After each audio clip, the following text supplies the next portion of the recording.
मुसलमान राजाओं ने धीरे धीरे ब्राह्मणों पे और उनकी भाषा संस्कृत पे और उनके ग्रंथों पे प्रहार शुरू, आज भी वही हो रहा है। उन्होंने ब्राह्मणों को अपने तिलक लगाना मुसलमान पीरियड में बैंड था। आप संस्कृत पढ़ा नहीं सकते थे, आप संस्कृत का ग्रंथ कहीं रख नहीं सकते थे। और उस समय में जब यूनिवर्सिटियां, नालंदा की लाइब्रेरी 6 महीने जलती रही, यूनिवर्सिटियां बंद हो गई, तो ब्राह्मणों ने एक्सट्रीम पॉवर्टी में, ब्राह्मणों ने दरिद्रता में एक एक दो एक किसी धारा के ग्रंथों को यहाँ संजो के रखा दिमाग में, क्योंकि किताब तो दिखती है, किताब तो वो जला देते थे। आज भी आप अगर मिडिल ईस्ट में जाते हो, आप भगवत गीता की कॉपी ले जा नहीं सकते, वो आपके सामने फाड़ दी जाएगी, श्रेड कर दी जाएगी। वो यहाँ होता था।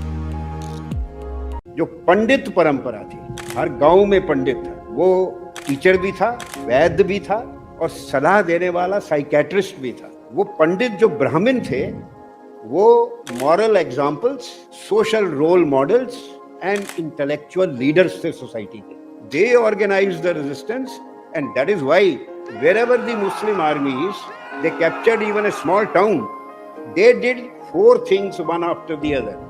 They destroyed the temple, built the mosque, because the Brahmins used to live around the temple. They slaughtered the Brahmins wholesale because they knew that they are the ones who organized the resistance. They killed all male children 5 years and above, and they carried away number 4 all the young girls. This they did everywhere. In North India, you don't have a single big temple left. पंडित जो थे, वो एक पांडुलिपि को सोने से ज्यादा कीमती समझते थे। सोना दे देते थे, कोई छीनने आता था, पर पांडुलिपि नहीं दिखाते थे, पांडुलिपि नहीं देते थे।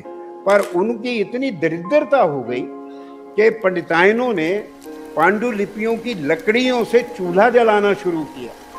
लकड़ी नहीं थी उनके पास, और पांडुलिपियों को किचन गार्डन में फेंक दिया, किचन गार्डन में, क्योंकि उसको ग्रंथ को आप जला नहीं सकते। और उनके बच्चे, उन्होंने देखा कि जो लड़का, जो बच्चा अंग्रेजी शिक्षा लेता है, वो तो आगे बढ़ जाता है, और ये मेरे पिताजी पांडुलिपियां संभाल के खाने के भी मोहताज हैं।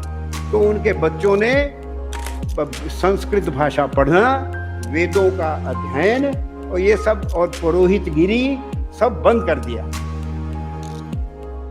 जब से ब्राह्मणों ने अपना धर्म छोड़ दिया, हिंदू धर्म का ह्रास हो गया। क्या धर्म छोड़ दिया? वेद अध्ययन छोड़ दिया। पर इसमें कसूर ब्राह्मणों का नहीं है। महाभारत में पढ़िए, सबसे कठिन धर्म ब्राह्मण का धर्म है। ब्राह्मण का धर्म सबसे कठिन है जीवन यापन। वो कृषि नहीं कर सकता, बिजनेस नहीं कर सकता, वो कोई सेवा वाले पैसा लेके सेवा नहीं कर सकता। उसका काम था ज्ञान अर्जन, ज्ञान का वांचना और मंदिर की सेवा और कर्मकांड। 16 संस्कार होते हैं हमारे जीवन में, जन्म से लेके क्रियाकर्म तक हर एक में ब्राह्मण की जरूरत होती है। हम लोग टूरिस्ट गाइड को 51 रुपए दे देंगे झूठ बोलने के लिए, गलत बातें बताएगा। पंडित अगर कहेगा जी मैं मंदिर दिखाऊं, अरे नहीं ये चोर होते हैं।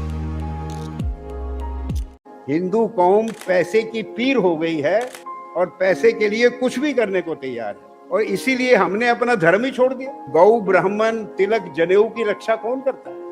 कोई करता है? कौन क्षत्रिय करता है आजकल? हम अपने आप को भूले बैठे हैं, हम कुछ जानते नहीं। बड़ा खुश हैं हम, पैसा है, पैसा मिल रहा है।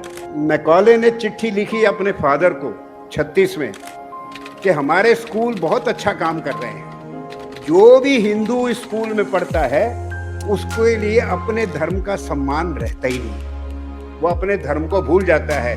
ये धर्म परिवर्तन से ज्यादा अच्छा है। आज भी हो रहा है। हमारे बच्चे स्कूलों, मिशनरी स्कूल जाके ये तो एकदम सीख जाते हैं। ये